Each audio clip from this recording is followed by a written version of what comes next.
first really good live performance. Alex, I'm so sorry the house is so sparse. You know, this is great. We're so glad to see each and every one of you here today.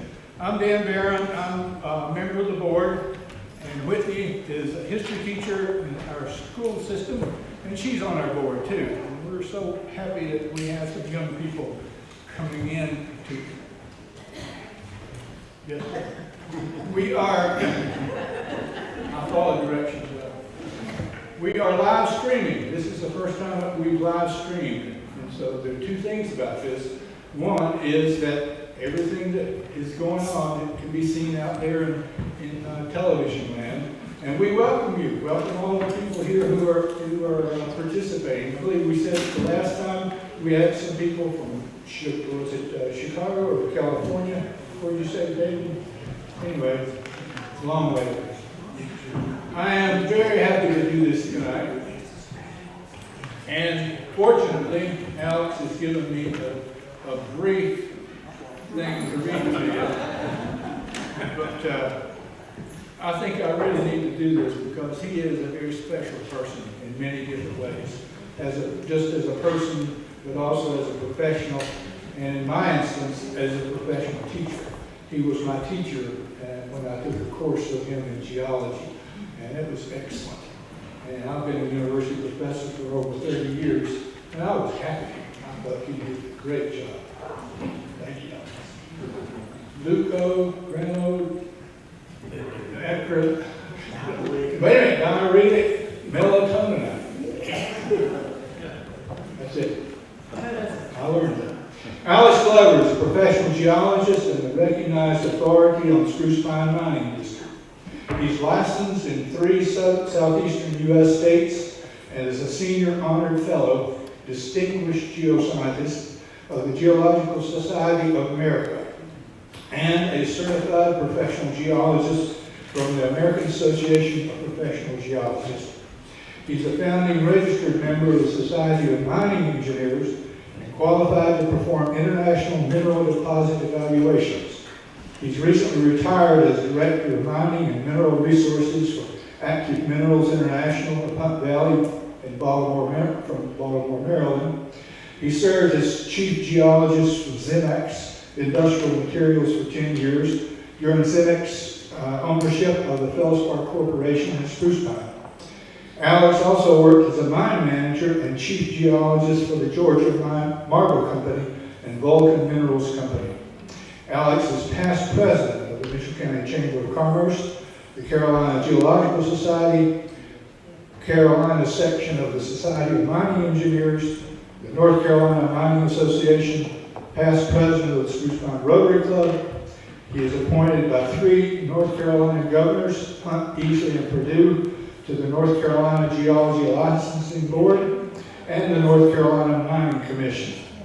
Alex currently serves on the NC State University Minerals Research Laboratory Advisory Board and serves on the University of Georgia Geology Department Alumni Advisory Board, and chairman of the Board of Directors of Mission Blue Ridge Hospital. He has many publications, including international geoscience technical publications, and holds a U.S. patent for organic mineral fertilizer. He has taught geology at Maryland Community College and was recently featured in our state magazine's The Mineral City. He's a native of Rome, Georgia, holds a BS geology degree from the University of Georgia. Alex and his wife, Debbie, live on their farm in Little Switzerland, North Carolina. My friend and teacher, Alex Glover.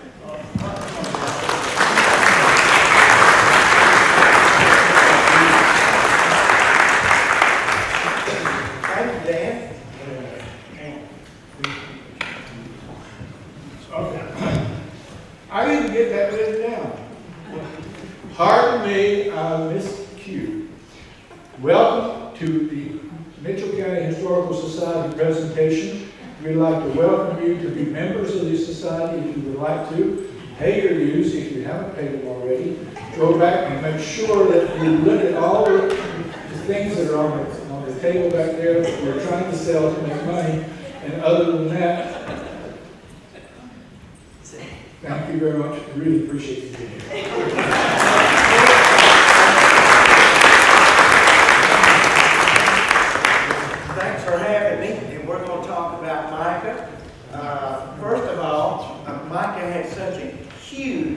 impact on this area. How many of you locally here had relatives that worked in the mica industry? If you're a second, third, fourth generation family, you had to have, because that's what they did. And it's such a special place. But we're going to talk about what mica is, why it's special, why it's unique, how it formed, how the rocks formed here, what made the special conditions so it could form here, and then how it was discovered historically, and then what happened to it, and what it does today, and what it's used for in industry today. But it's a fun thing to talk about. Afterwards, we'll talk about all these different samples of mica. But this is one that Richard Montague and I just bought 2 pieces, and this is a piece of mica. So they can get huge. We'll talk about where the biggest one was discovered in a little bit. We'll show you where it came from, the largest piece of mica ever discovered in the Spruce Pine mining district. David will change slides for me, David, so we'll go ahead and go to the first slide, the second slide. All right, hang on just a second. And we hope this works. Oh, yeah. All rocks are not created equal. Rocks form as sedimentary rocks, or they form as metamorphic rocks, or igneous rocks.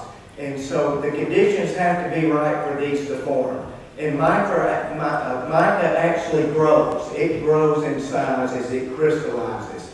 And we'll talk about that. Next slide. Mica forms where it is happy. And what we mean by that, let me get a pointer. I apologize for not getting that earlier, but I have it right in here, supposedly.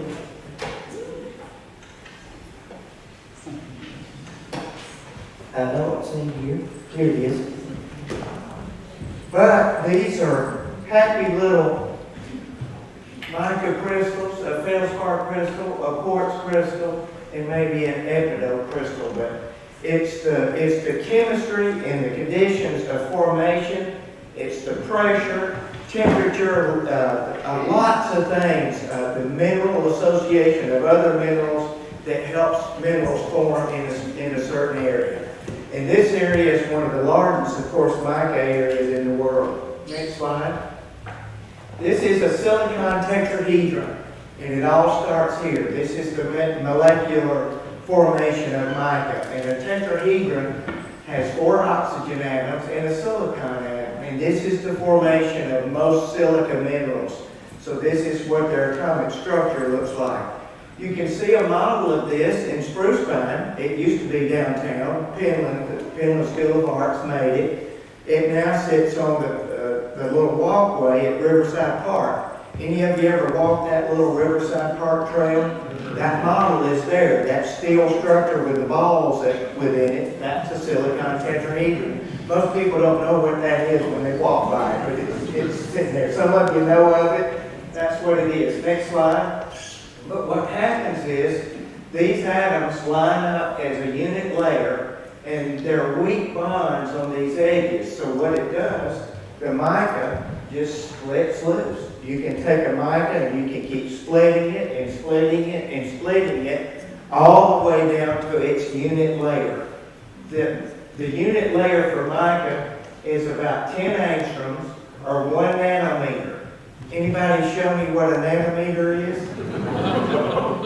We're going to show you what a nanometer is. Next slide. A nanometer is 1/1000th of a meter. 100,000 nanometers is the thickness of 1 sheet of paper. Go back to the previous slide, David. Mica can be 1 nanometer thick. 1 nanometer thick. Next slide. And in fact, some of these slides, some of these pieces, this is a piece that I got from Richard Montague, and I've already broken it. This piece, if some of you can see it, is 145 millionths of an inch. And Richard's company, which is Spruce Pine Mica, can split them that thin. But that piece could be split another 100 times. Wow. So that's how fine you can split mica. How many of you as a kid would find mica and just start peeling it apart? peeling it apart and keep peeling, and then you have it all over. And then you go in the house and it'll be all in the house. But mica, the mica group of sheet silicate minerals includes several closely related materials having nearly perfect basal cleavage. That's the flatness of mica, perfect basal cleavage. All are monoclinic with a tendency toward pseudo-hexagonal crystals and are similar in chemical composition. The nearly perfect cleavage, which is the most prominent characteristic of mica, is explained by the hexagonal sheet-like arrangement of its atoms, which we just showed you. The word mica is derived from the Latin word mica, meaning a crumb, and probably influenced by micare, to glitter. So a crumb or to glitter is a good name for mica. Next slide. There are various forms of mica, including muscovite, lepidolite, biotite, and phlogopite. The chemical formula for muscovite mica, the most common, is the potassium aluminum silicate. The other chemical formulas for mica are lepidolite, which is a potassium aluminum silicate, and lithium. What do we do with lithium? Why is lithium so important today? Batteries. Batteries. Everybody's searching for lithium all over the place. And then, of course, biotite, which is a potassium, magnesium, iron silicate, and phlogopite. We'll talk about phlogopite in a little while, because all of you use phlogopite. How many of you use phlogopite to get here? Your car's full of it. Your car's full of it. We'll tell you what that is. But it's a potassium, magnesium aluminum silicate. Next slide, David. But other members of the mica family are muscovite, paragonite, glauconite, margarite, phlogopite, biotite, zambaldite, lepidolite, quinatinite, and xanolipholite. Dan, did you remember those? Where's Dan? You remember those? Okay, he's shaking his head. He doesn't remember. Next slide. I'm just teasing. Mica properties.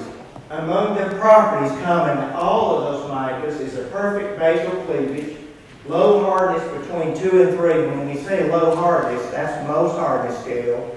That's the scale from 1 to 10. The softest mineral, number 1, is talc. The hardest mineral is what? Diamond. Diamond's the hardest. So it's a low, it's not very hard. It's a soft mineral.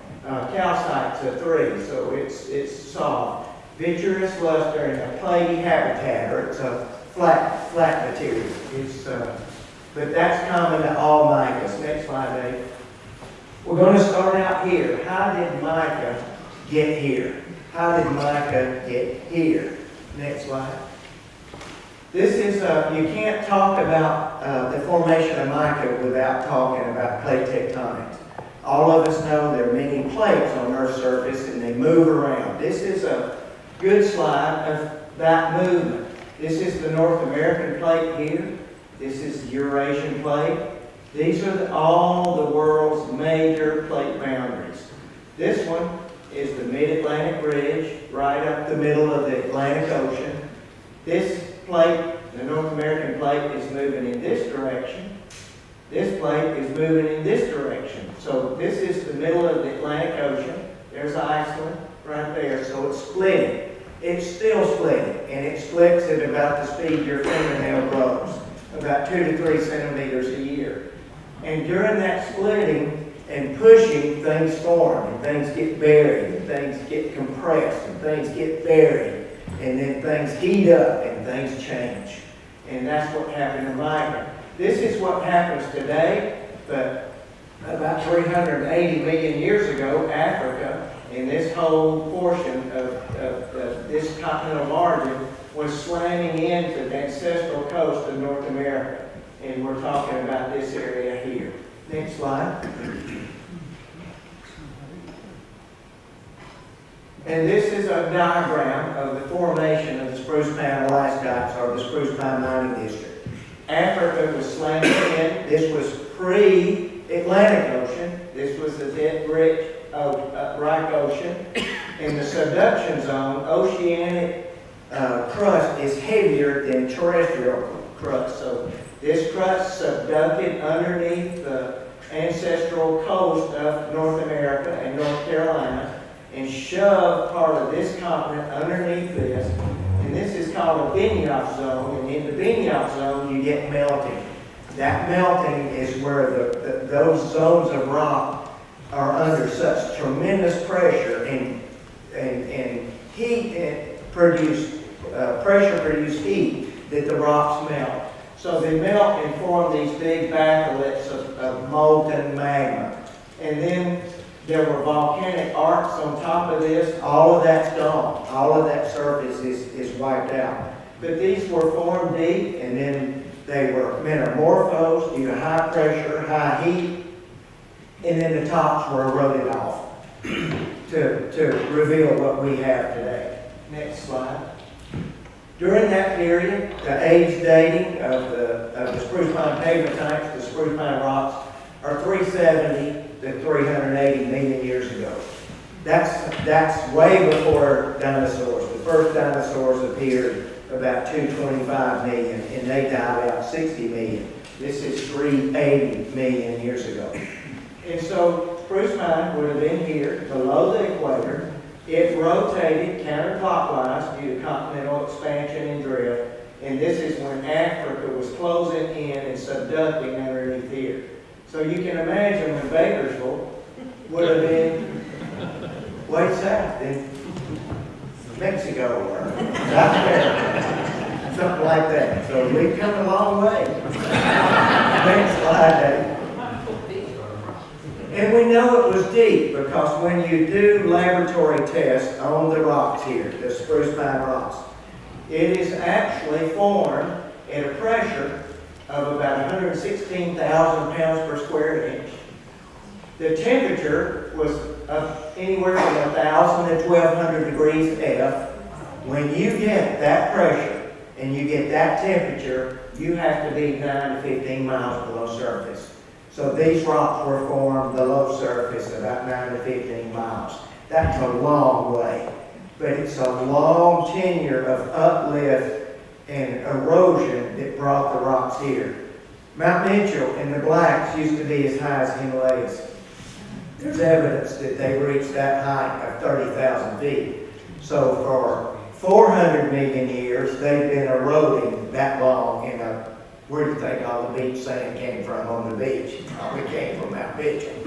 So that's where a lot of that went over a long, long period of erosion. But it was this depth that formed some of the purest minerals in the world. The purest mica, the purest feldspar, and the purest quartz on this earth, because there was a lack of water at that depth, and it was the lack of water that water brings in impurities. So with the lack of water, you reach almost purification.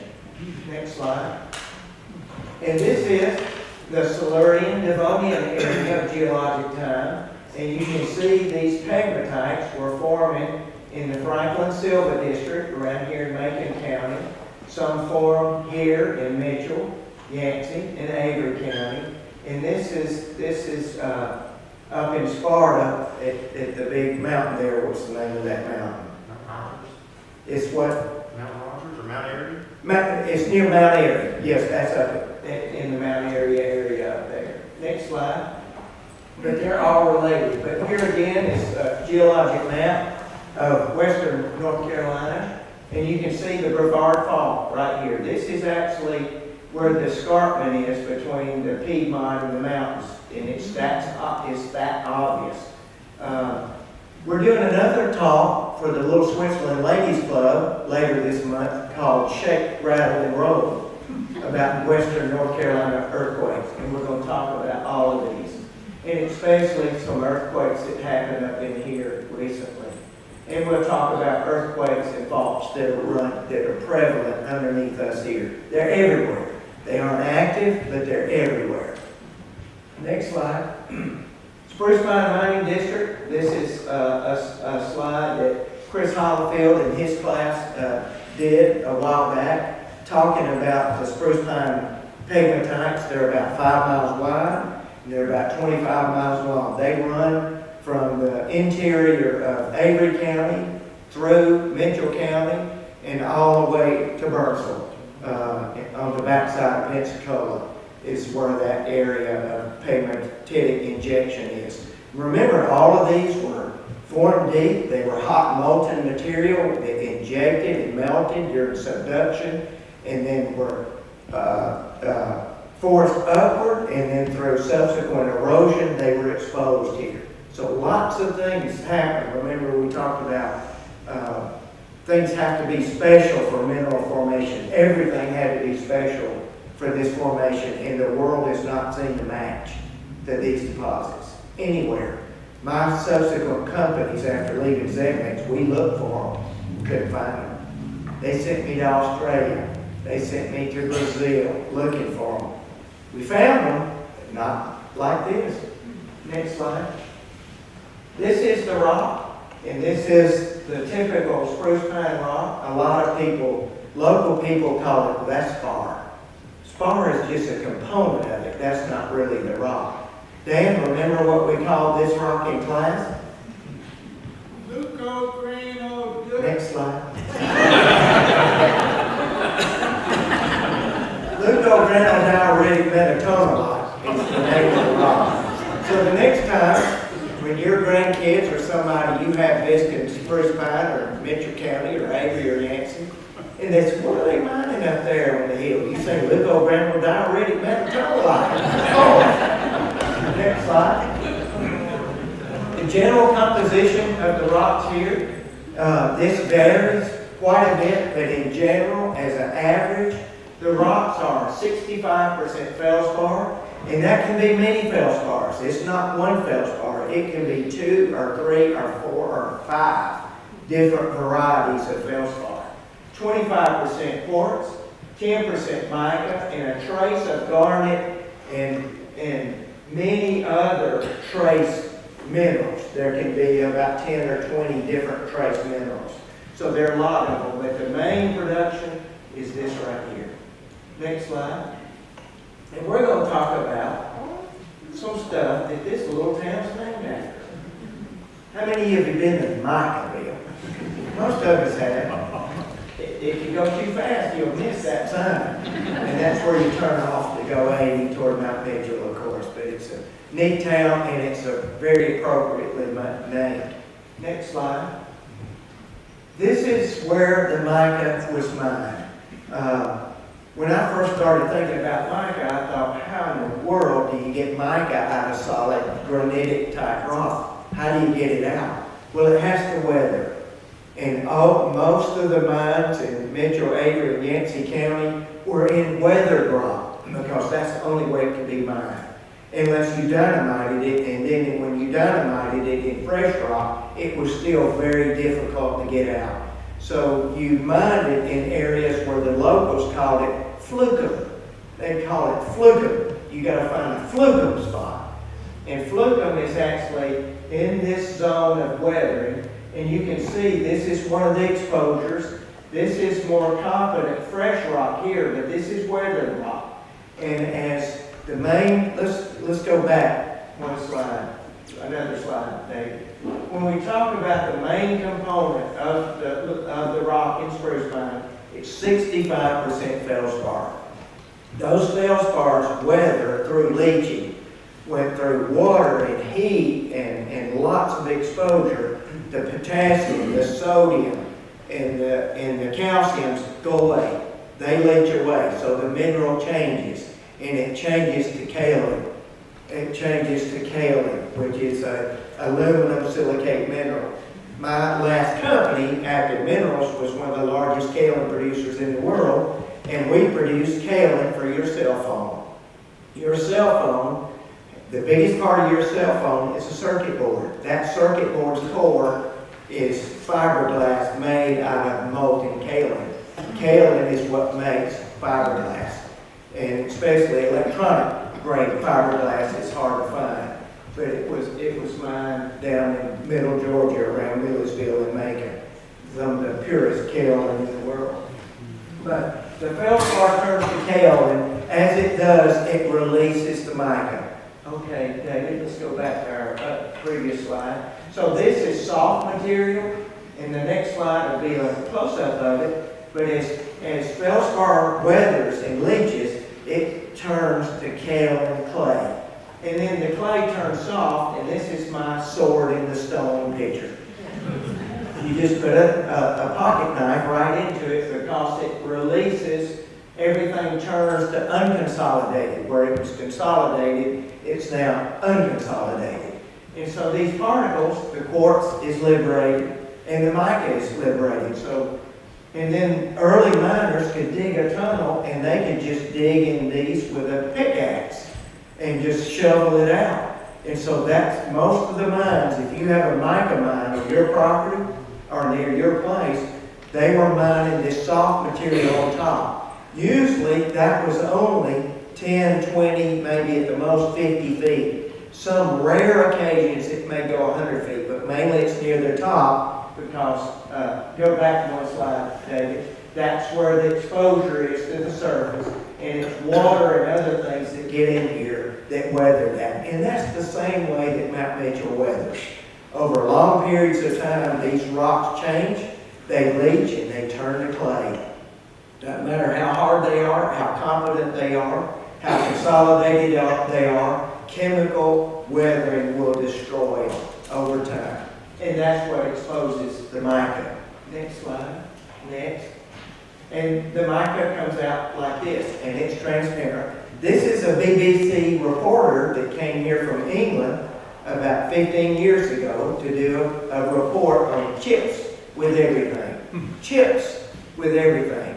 Computer chips with everything. And they did a great story. You can still stream that on BBC4. It was a whole article, a radio broadcast article from England on the chip industry in Spruce Pine. And at the time, Uniman wouldn't let them in to tour. Feldspar wouldn't let them in to tour. So they rented an airplane and flew over and thought they would see the process. But they saw the plants, but they never saw the process. So it was a cool story. Next slide. These are the rocks. This is a perthitic pink feldspar. This is a white potassium feldspar. This is a milky quartz or gray quartz material. And this is mica growing out of a feldspar crystal. That's a mica sheet. So the mica was in there competent and hard at one time, but through weathering it loosened up and turned the mica loose. Next slide. The story of prospecting and mineral production in the Spruce Pine Mining District began before recorded time when the ancients mined for glittering mica during the Woodland Age 2,000 years ago. The ancients, an early name given to Native Americans by settlers of the area, mined mica for grave decoration, wampum, which they traded as money. The mica is known to have been traded as far away as Chillicothe, Ohio, and the Ohio Valley, 800 BC to 100 AD. So we're starting out with the Mitchell County Historical Society, and we're going back to residents of here, this far back, 800 BC to 100 AD. And is believed to have originated from Native American mines in the Spruce Pine Mining District area known as the Clarissa, the Ray, the Sinkhole mines, and also the Horse Stomp mine. Horse Stomp mine is in Little Switzerland. Gene Neidiger took me to that mine, and I went down in the mine on a rope, and there was nothing of value in the mine. We don't know why the Indians started the Sinkhole mine, but it's not listed here because it was not of any value that we could determine. Legend is that early mining of mica led Hernando de Soto to the Spruce Pine area around 1540 in search of mineral wealth that he thought to be gold and silver. He found only silver mica, better known as muscovite mica. And nobody, and Dan, I think I'm right here, nobody has really had any evidence that's why he came here, but there is evidence that he did go through here. Yes. Correct. Next slide. That would be a neat thing for somebody to try to find some way to find what brought Hernando de Soto here. But this is what is believed to have brought him here. There's a whole story about that. We could go into it. Not now. Let's do it another home mine, among oldest of area Mica Miners, evidence indicates it was first worked by Indians, remains 4 miles southwest. Most of you know this is on 226 right off of Mine Road. I just wanted to say the Spaniards saw it on a Native American, a garment, and they thought it was silver.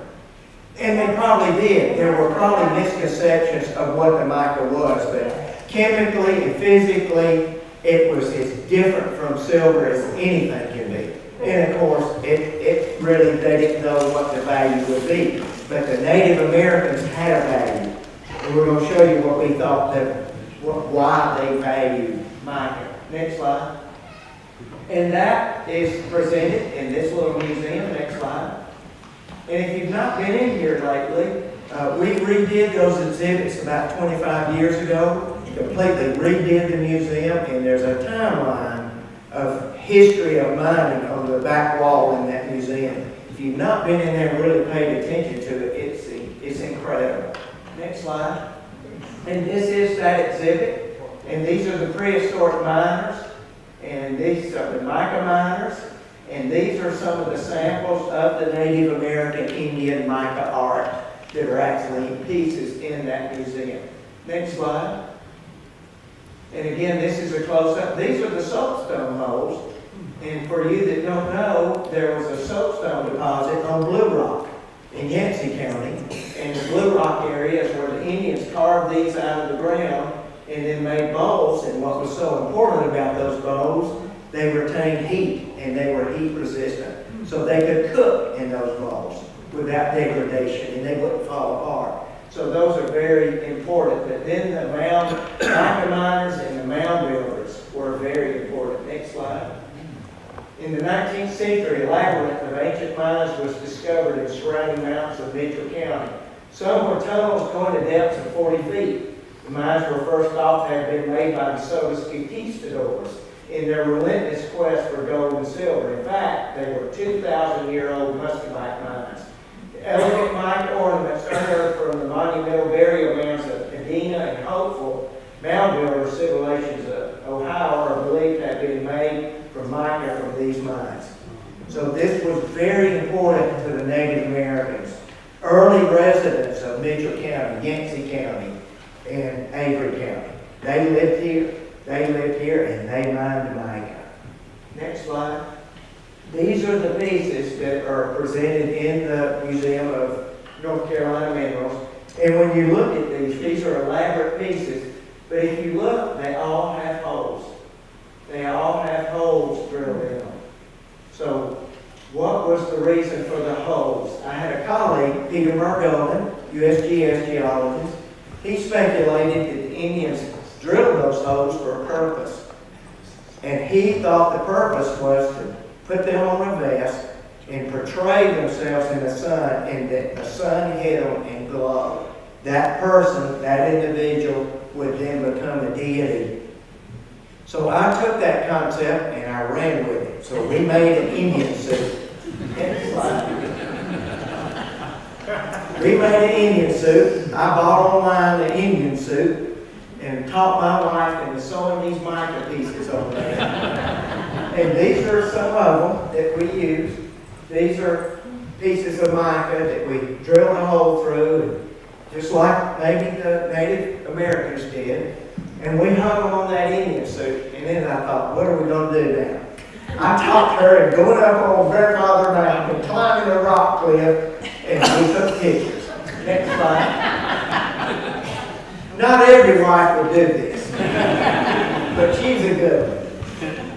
And this is what it looks like when the sun hits these. So what would happen when the sun hits these? So next slide. Here's Deb up on the rock cliff on top of Grandfather Mountain. And of course you've got hundreds of people walking by. They do it. And we wanted to get a better position in the sun where it would hit all of these, and then you wouldn't see her. You would just see the glow. But so many people were, what are you doing? I said, get off there, Dan. Come here. But I'm glad she did, because we thought we proved a point there that this could be what the Indians did. And they were in the graves of prominent Native Americans. all the way to Chillicothe, Ohio. So the mica was prevalent, and it was very sought after. Next slide. And this is another area. This is the Franklin Silver District down in Macon County. But these are all old mica mines. So the mica mines weren't only in the Spruce Pine and Avery, Mitchell, Yancey area. They were also down around Franklin. That was another exposure of the pegmatitic injection in these micas. And we have evidence of what the Indians did with it there. Next slide. This is a painting from an archaeological rendition from excavations of what this village looked like on the Little Tennessee River near Franklin. They built their village, and they didn't live in teepees. They lived in houses. This was an Indian village. They were mound builders. This is their mound, but this was a typical Native American village at that time during the Woodland Age. And they had like a deposit with kaolin, so they used the kaolin clay to build their walls and the sides of their homes. They liked it particularly because it had the mica and the mica sparkled. So they had sparkling houses, unlike Native Americans anywhere else. And so that's what they did with this. Because of this, many people in Europe found out about these clays that were special clays that the Indians were mining. So some of those artists came over here and bought material, shipped it to England to make their pottery. Deb, I'm trying to remember the name of the vases that we have. Wedgwood. This was Josiah Wedgwood. It came here because he heard about this. We've got another program talking about the Wedgwood clay industry using the Indian clays. And I think I've given it here before, but it's a fascinating story of getting the clay from Franklin over to England and making the first Wedgwood china. Next slide. And I got this from my friend Dan. This is John and Ann Lyons Heap. The Heap and Clapp families came and discovered mica. And boy, was it a discovery. Next slide. John Grace Heap and his business partner, Elisha Gold Clapp, are credited with bringing large-scale mica mining operations to the Toe River. They came here with their families in 1870 and within a few years owned and managed over a dozen mines that employed over 600 workers. This set the stage for the two to become extremely wealthy as well as establishing the valley, and especially Mitchell County as the hub for an industry that provided bulk of mica for the U.S. nearly a century. So it was a long time between when the ancients and the Native Americans had mined mica, and then white settlers discovered it and discovered a big boom in the industry and actually built Mitchell County. Next slide. Eventually, both the Heap and Clapp families moved to Knoxville, where the partners established a store at 31 Gray Street by 1868. According to a local Bakersville resident, that's probably you, Dan, Clapp had ridden over the mountain from Knoxville to sell products in Bakersville. He spent the night with a family of patrons on whose mantle was a large piece of mica, known to him as isinglass. Knowing the value for stoves and open flame light fixtures, he was keen to find the source. The family directed him to a silver spangling bandana, who told him they dug it out of the other side of the ridge, and it was found in blocks. The Silvers took him to where they found the piece, apparently, which now is known as the Sinkhole Mine. Who else mined the Sinkhole Mines previous to this? Native Americans. Next slide. Oh, there was and a lot of people tell me this when we talk about this. They tell me there was an old Spanish helmet found in the Sinkhole Mine. A lot of people know about that, but there's no evidence.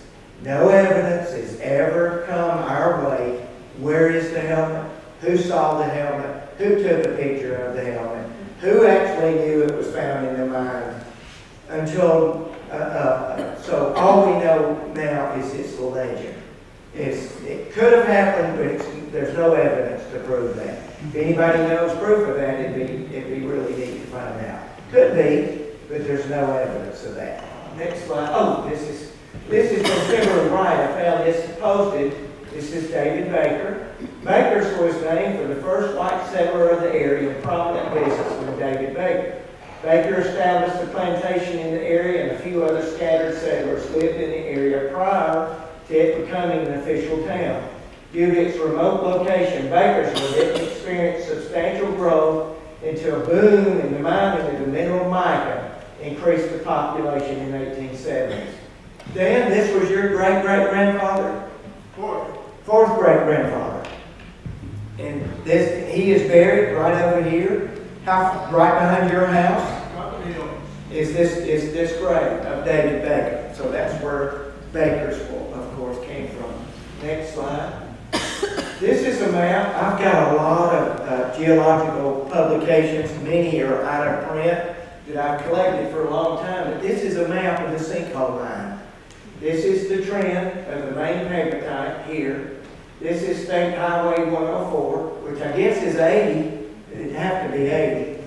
And this is the old silver shaft here, the black snake shaft, grindstaff shaft, Bacchus Young pegmatite, Carson shaft, Mac Young shaft, Klingman shaft, the Banner Mine, Abernathy shaft, Robinson shaft, Thomas Brothers shaft.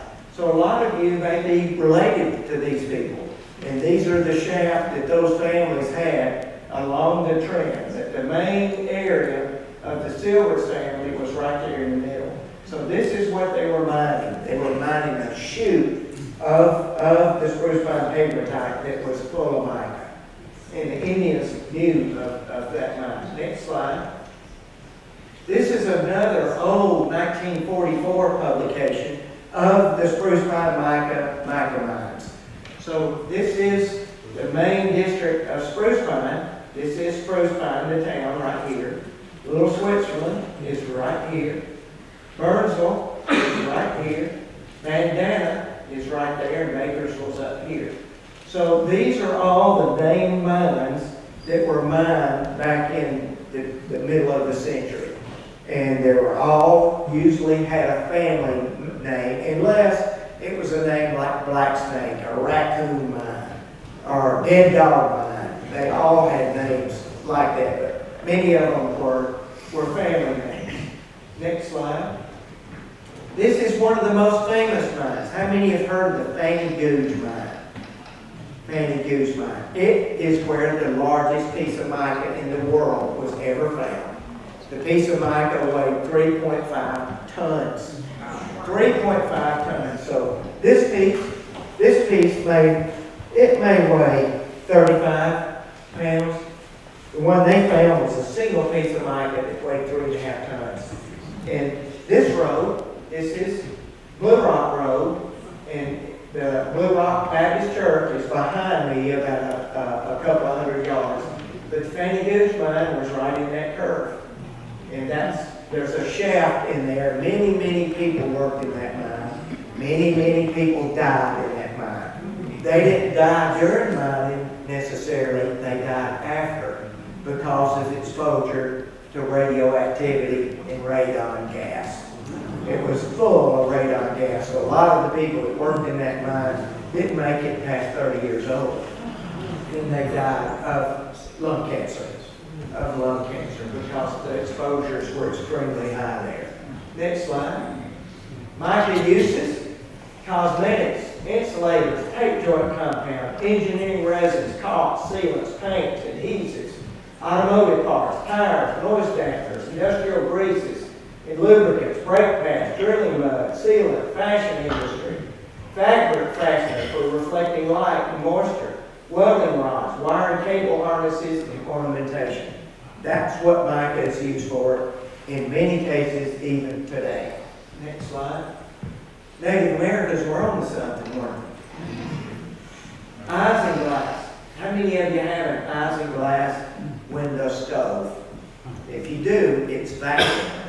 If you do, it's valuable because this was the old type of window that was put into wood and coal burning stoves because the heat capacity of mica is about 1,800 to 2,000 degrees. It will hold that heat. It's high heat resistant.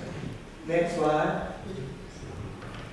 And there's a piece of isinglass, and you can see your flame. No other material at the time would hold that kind of heat. So many stove windows were used for that, and that's why it was called isinglass. Next slide. 1900, first vacuum tube invented. Muscovite mica is a crucial component. This is part of the timeline in the Museum of North Carolina Minerals. And you can look at the years as they go by to present and what was developed. Next slide. 1922, radio broadcasting begins. Radio vacuum tubes boost demand for mica. How many in this room know what this is? Watch this. How many people don't know what this is? How many people don't know what this is? Usually you look at those people and they're younger. They're younger. This is what made all of our radios work, a vacuum tube. You see these little flat things in here? The flat components? That's mica. That's mica used as insulator for tissue of a radio vacuum tube. This tube wouldn't work without mica. What also was happening around this time? War. What's important in war to have? Radio. Radio is very, very important when you're fighting a war. So it was very valuable. Next slide. There's the pieces of mica. Mica partitions here. Those tubes would not work without mica. It's an insulator, a high electric insulator. Next slide. 1910, mica production soared. Sales reached 230,000 for the year. 1910, what would $230,000 be worth? I calculated it. Next slide. $7.5 million today. $7.5 million on mica production. Where was it coming from? Coming from here. It was coming from here. That's why people's relatives were out digging in holes for mica and selling it and making very, very lucrative money off of it. Next slide. From 1767 to 1911, mining of feldspar and mica occurred sporadically. Mica was mined to fuel the demand for the newly developed electric motor in 1878. The motor required the electrical insulating properties of sheet mica. They had to have mica to make a motor run. Next slide, David. And it was so important, I got this slide from David. This is the Civil Air Raid Warning Districts. Guess what one of the most important warning districts was? Right here in Spruce Pine. This is a major district. The major districts were Charlotte, Raleigh, Winston-Salem, Greensboro. We had our own district in Spruce Pine. What were they afraid of? Yeah. They were afraid of Germans taking over the mica. They were afraid of Germans taking their mica. Next slide. So they built an observation tower. Where is this? That's Spruce Pine Town Hall. It's not there anymore. But David gave me this picture. They built a tower to look for airplanes that are coming in to steal their mica. They're not getting our mica. I don't know really what they'd have done out of there. They could go there and getting on their radio and calling somebody. Next slide. And there it is. Do you know any of these people? Do we know any of their names? We don't. This would have been what year? 1950s. This would be during Cold War. It was what? Cold War. Cold With War. Russia. What Germans? It was Russians. Next slide. And this is the mica program. Look at the sheets of mica. And that's probably what, a 1950 Willis pickup truck? Most likely. 1950. 1950. Yes. Neat truck. I don't know what was more valuable, the truck or the mica. Today. Next slide. But these guys, they are very happy, as you can see, with their pieces of mica. And if you have a deposit of mica and you had pieces like this and they were clear without imperfections, it was worth a lot of money. Next slide. And this is what happened. This was the industry. How many of you had relatives that did this in the room? A lot of you did. This was a big part of the industry. And some of the plants around are still doing this. Where's Richard Montague? Where are you sitting, Richard? Richard back here? Richard's plant still does this today. And we're going to show you pictures of some of Richard's employees. But they're sorting and grading and cutting and slicing and splitting mica. Next slide. Wow. There's my friend Richard. He has the match for this piece. The fella came over and said, and met Richard and I said, would y'all like to buy a piece of mica? I said, Richard, I'll give him $50 for that piece. And Richard said, I'll give him $50 for that piece. So we ended up with two really nice pieces of mica. Next slide. This is Richard's company, and they split mica, and these ladies are doing that, and these are little meters that measure the thickness of mica. So they're cutting mica, and Richard now, and you talk to him later about it, they import mica from India and other places because there's really no source, nobody's mining the mica here anymore. So he has to get it from somewhere else. Probably the last sourcing of mica shut down here probably 30, 40 years ago. Next slide. But here's one of his employees splitting a piece of mica. Next slide. And then peeling. And this is one of the magical, unbelievable things about mica, that it will do this. It will split and peel and go very thin. This is corrugated mica. This is a piece of mica that's been run on a machine and corrugated. You can get it in many different shapes. This is mica. This is a tube of mica that came from Tar Heel Mica Company before it shut down. But this is sheet mica that's rolled, and then it's sealed with a piece of paper to hold it in place. And then you can cut pieces of this as insulators, but that's a mica tube. And it could be cut, and it's flexible. That's mica. And it just can be cut and cut and cut. Or it can be formed like this. This is where sheet mica was formed. I got this from Bob Shabini at Emerald Village. And they had ladies that would piece pieces of mica and shellac over them and produce these big panels. And many of those panels were made into lampshades. And then some mica would have manganese and inclusions, and some of these things Richard can't use because Richard's company makes electronic grade mica, and this would not have electrical properties that he's looking for. Next slide.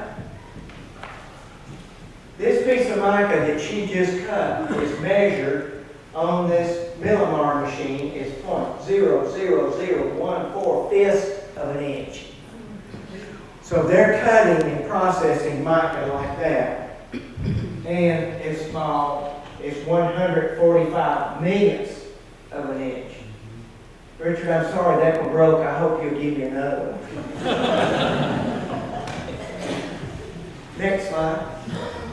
And they would cut mica with scissors, or they would use a guillotine paper shredder type machine. You can see this one over here and this one here. Go back one. Go back a slide, David. Oh, let's go forward. Now go forward. And you can see you have to be careful with this. And during this time, especially at the Tar Heel Mica Company in Plumtree, a lot of people had accidents. But they recorded their accidents. They kept the fingers that they cut off. Next slide. That is the famous, infamous jar of fingers. Those are real fingers that were cut off during mica production at Tar Heel Mica Company. And this was during the early turn of the century, so they couldn't sew fingers back on. So you just received a badge of courage, you put your finger in the jar. This is still in existence. That is a Duke mayonnaise jar. That's a Duke mayonnaise on the top. And that is now in Emerald Village. They own it when they bought out the assets of Plum Tree Mica. You see, there's somebody's knuckle. Like there. These are the fingers. Next slide. And they have a jar of formaldehyde. This is not made up. Next slide. And these are two, there's the Duke mayonnaise jar from the top. 42 fingers. David Osborne, middle right finger, longest finger in the jar. These are notes on top of the jar. Patsy Hughes, 50 years, one of the longest workers. But many ladies worked there, and men worked there for many years. And you go in there, and a lot of them were missing fingers, and they were in that job. Next slide. This is what they did. These are stamp machines, and they would stamp pieces of mica. They would stamp shapes. They would stamp washers, and all of these things for electrical components. And Richard can tell you a lot more about what they do today, but I will show you some of his pictures too. Next slide. This is in Richard's plant. These are his stamp machines. How old are those stamp machines, Richard? 1930s, 1940s. And they still run. Oh, yeah. So these still run, and that's what they still use that, still do this today. Next slide. And there's part of his plant, part of the back section of his plant with grinders and processors. Next slide. And these are some of the items that they produce. Next slide. Some more items, mica stamp items and insulators. Next slide. And they even process gold-plated mica. Did you do this? Did you do the gold plating, Richard? It's a screen print process. And what's the gold-plated mica used for in particular? That one went in a scanner made by Varying Associates, CAT scanner type machines. So a CAT scan. So if we're getting a CAT scan, we may be using processed mica. Not anymore. Shut that down to smaller stuff. Okay. Isn't that cool? Next slide. And this is a large piece of mica. There's Deb. We have this one framed in our house. This is a piece of Indian mica that I got from Plum Tree Mica Company. So they're big sheets. These come in big sheets. And remember, these are crystals within granite that have weathered and you can actually take out. Next slide. This is the big sheet here. There's the rolled piece of mica there. Next slide. Or a mica shade. Mica shade lamps are some of the neatest, that present such a neat hue. You can find these all over. How many have a mica shade lamp? They're neat lamps, and they can hold and withstand the heat. But they're really nice lamp shades. And they still make them. Next slide. And how do you get industrial mica? When you're separating ground mica and industrial mica, this is what happens in the feldspar plants of Quartz Corp, Feldspar Corporation, KT Feldspar, Uniman, Sibelco. All of those companies have froth flotation. So what you do is you grind since you're not using weathered material, you grind up the fresh rock with crushers and cone crushers and rod mills, and you get it down to a fine grade, and then you mix it with water and you put it in here. You put the feed in here, the material of the quartz, the feldspar, and the mica, and the impurities all go in this big tank. And this is what the plants do, especially if you drive by the plant on Alta Pass Road. When you're going up Alta Pass from 19 past the hospital, That big plant on the right is the flotation plant. So all of that material goes in there. It's stirred up in a big aqueous solution. There's an impeller stirring, and then they add froth material. They may add air and frothing agents, so this bubbles up. So they add a petroleum sulfonate that makes the mica hydrophobic. What happens when something goes hydrophobic? It wants to get away from water. So as a bubble comes by, an air bubble, the mica wants to get out of the water aqueous mix, so it attaches to the bubble, and the bubble floats it up to the top, and then you collect the froth on top, and you've got your mica. That's the way it's industrially separated. And then the next froth flotation circuit, the iron is floated off, which is the contaminant, and in the next circuit, the tertiary circuit, the feldspar floats and the quartz sinks. So these are continuous operations. That's the way they're separated now. It's a chemical process. So that's what collects the mica. Next slide. This is a bubble with attached feldspar crystals. So this is a micrograph showing what it looks like. As those bubbles come up, they separate.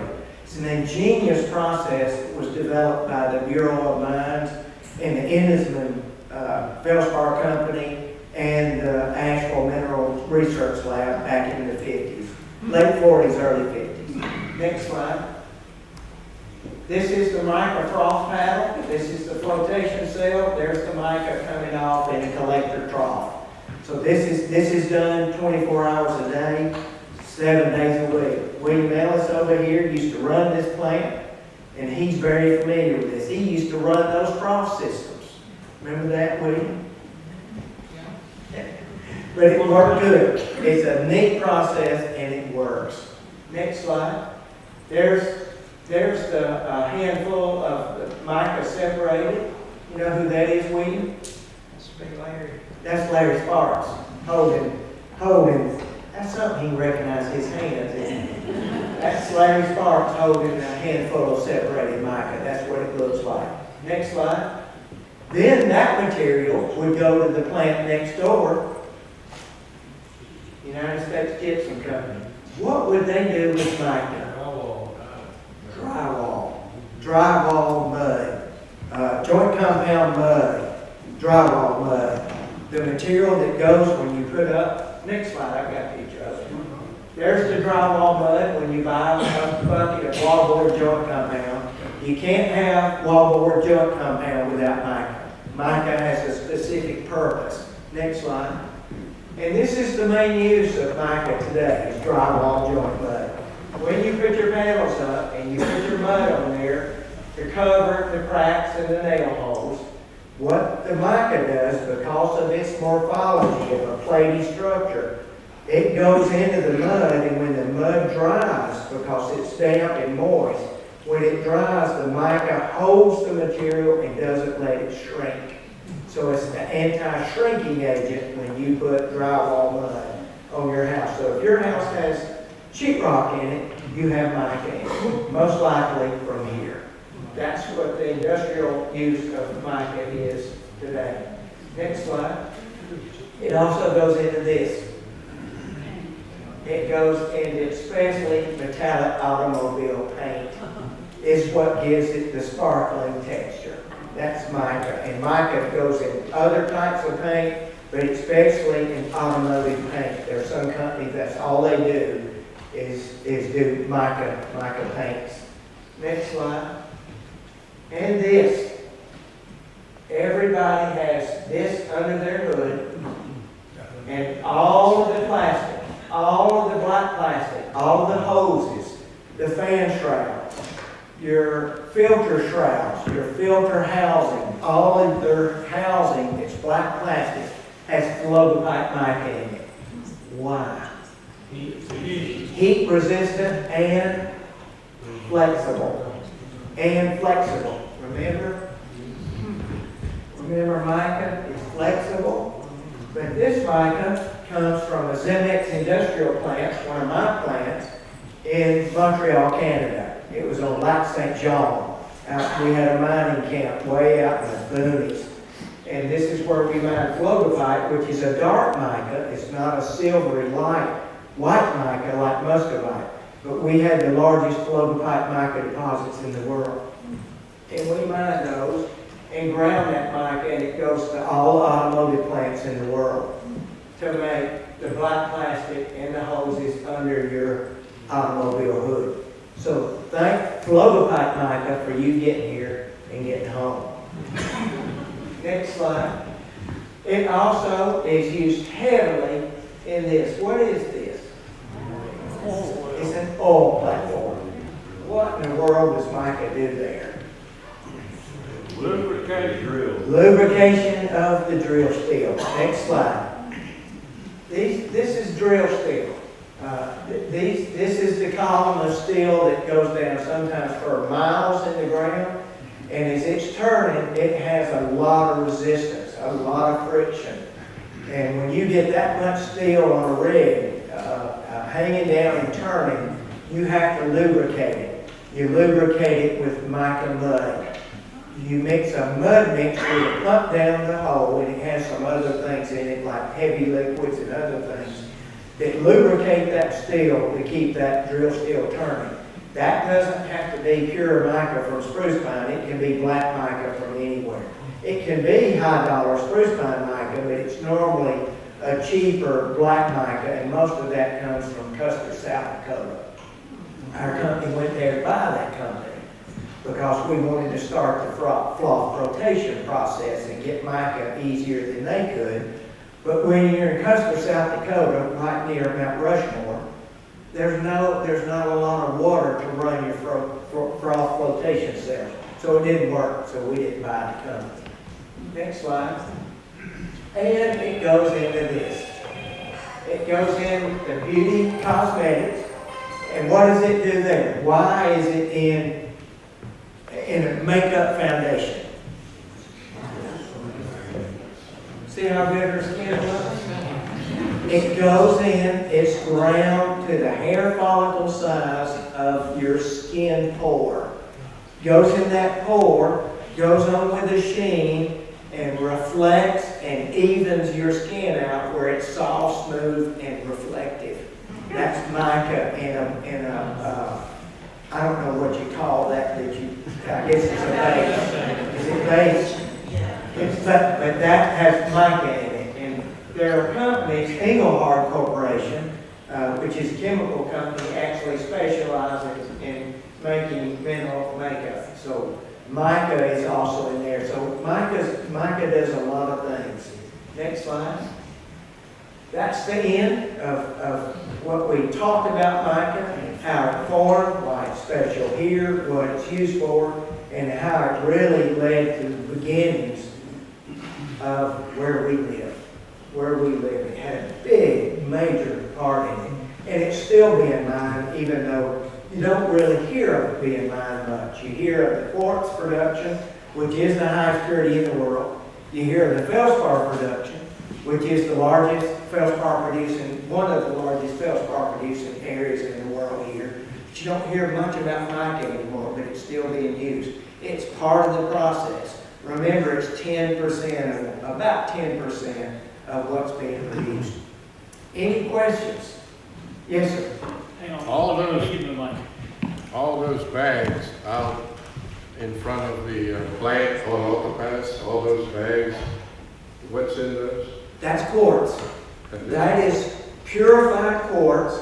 That is pure, high purity quartz that goes down the mountain. You'll see the flatbed trucks going down the mountain toward Marion. It's going to Savannah, Georgia. It's being put on bulk ore carriers, and that's going to Norway for further processing. Then that's shipped to Asia to make semiconductors. All those bags will become semiconductors for the whole world. And I sometimes keep telling Patty with the Chamber of Commerce, Patty, it's not 10% of semiconductor production that comes from here. It's 100%. It's not 10%. It's not 90%. It's 100%. Thank you. Thank you. Any other question? Right behind you, Bruce. What is happening at Hickory Springs? That's a bagging plant. Hickory Springs, of course, went out of business, and that building was useful. Both Sabelco and Quartz Core were after that building because they're going to use that for bagging, storage, warehousing. They aren't going to float there. They aren't going to do any flotation or grinding there. They're just going to be bagging there, is what I understand, which is a good place to do it. You have another question? Are we handling the fluorides? Yes, yes. Fluorides, when I showed you the froth flotation cells, when those are produced, one of the things where you sink the quartz, you have to use hydrofluoric acid. Hydrofluoric acid produces fluorides. Fluorides are used, and when they're spent, they go into a production facility, a cleanup facility, which is an aqueous solution, and what they do is they use a high pH material like a brown limestone to neutralize the acid, to kill the acid, and then part of that fluoride aqueous solution goes back in the river, but it's highly controlled. It's controlled to the extent that it cannot do damage to the river. Used to it did, but now that's highly controlled. Highly controlled. And those companies know, and there was a recent fish kill, of course, on the river. Those companies know if they don't do right, they'll be shut down and out of business. These are billion-dollar industries. Billion-dollar industries. Next question.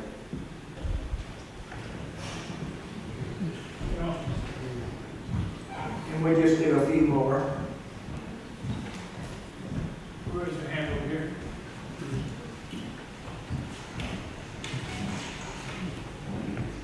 Alex, speaking about the billion-dollar industry, what share does Spruce Pine and Mitchell County receive of that $1 billion? Other than property taxes. We all know the answer to that. We all know. These are, and you have to understand, folks, these are not owned by families here. Right. Each company, Norwegian Crystallite is owned by a Norwegian family. Emirates owns the other half of that. They're in Paris, France. A family owns that. Sabelco is owned by a family in Belgium. They own those companies. So it would be nice if we got more of that. They're starting to. Look at Quartz Core. They're starting to have days where every one of their employees does a community service. So that's coming, and I hope they continue to do that because that can help.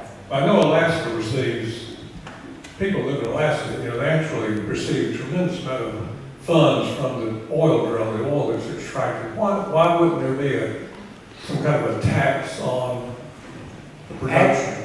Ask your political commissioner and ask for the climate to do that. You would not get elected again, I tell you that. That's the reason.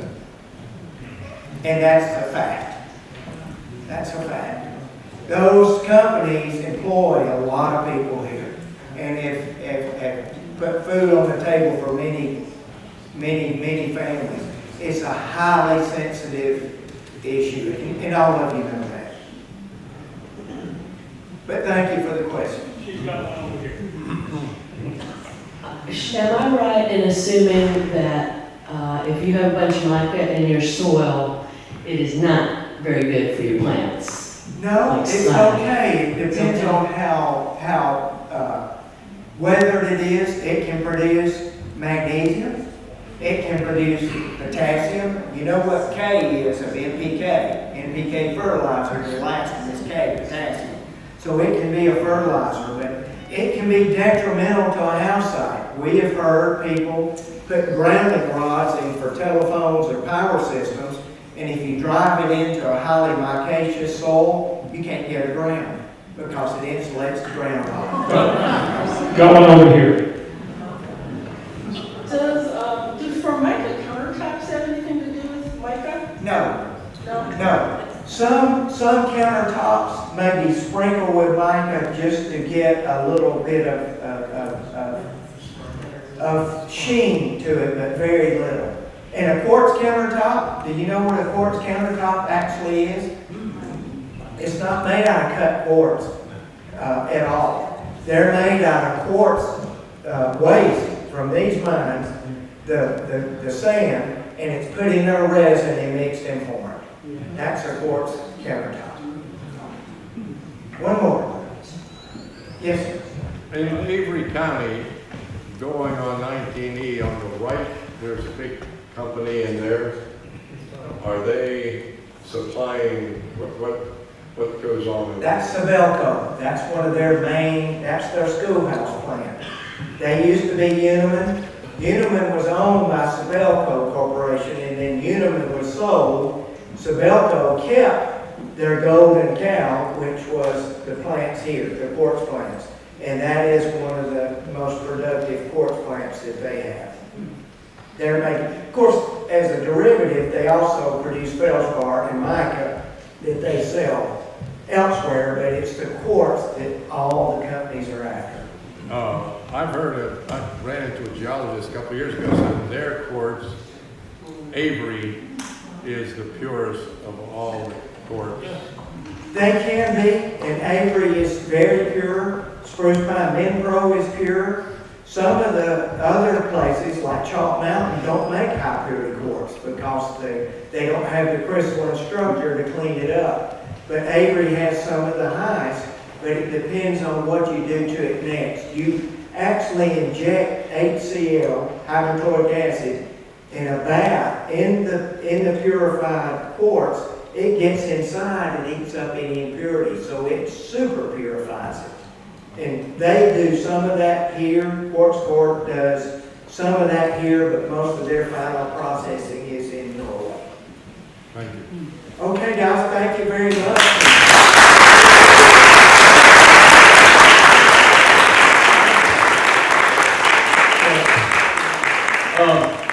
If you guys want to come up and look at the some of the exhibits or chat, we'll be here for a little while. Before you all go, just a quick announcement and then a couple just things that will be of interest to you. On the 16th of August, we're going to have Will Ritter and Bobby McMillan do a program of traditional music, and that's going to be here, I believe. So mark that on your calendars. This is, as I think Dan mentioned earlier, we haven't had live shows for over a year because, well, you know why.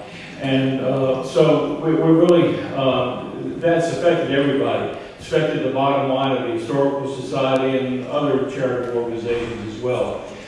You can help the Historical Society if you're of a mind to. One, you could become a member if you're not, or you could renew your dues, and the folks down there at the table will be happy to talk to you about that.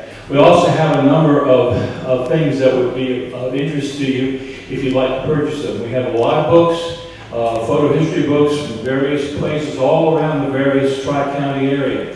Also, we have The Voices of the Valley, a wonderful, beautiful picture book of just a great book of history, and it's about half price. So from what it originally cost, I think we're selling it for like $20 now, so you might want to check that out on your way out. And we have ornaments. Those of you who have seen our ornaments know every year we feature a different historical site in Mitchell County that we think is worth preserving. So we have, I think, 9 or 10 years worth of ornaments out there, so take a look at those on your way out if you'd like as well. Is it mitchellhistory.org? Is that the website? MitchellNC.org. MitchellNChistory.org. Say again? MitchellNChistory. MitchellNChistory.org. That's our website. Lots of information's on there. Also, the Apple Butter Festival is coming up October 9th. That's our annual festival. We didn't have it last year, but we're having it this year. We're going to be having genuine homemade apple butter, the real thing. So try to join us in it as well. Yeah, we're looking for volunteers if you want to help us out. Also, if you don't get a chance to check out the merchandise we have, our office downstairs is open Tuesday through Friday from 10 o'clock till 4, I believe. So check that out as well. Everything is for sale over there, and you can chat with us, and we'll be happy to answer your questions about history. Again, thanks a lot for coming. And we'll see you next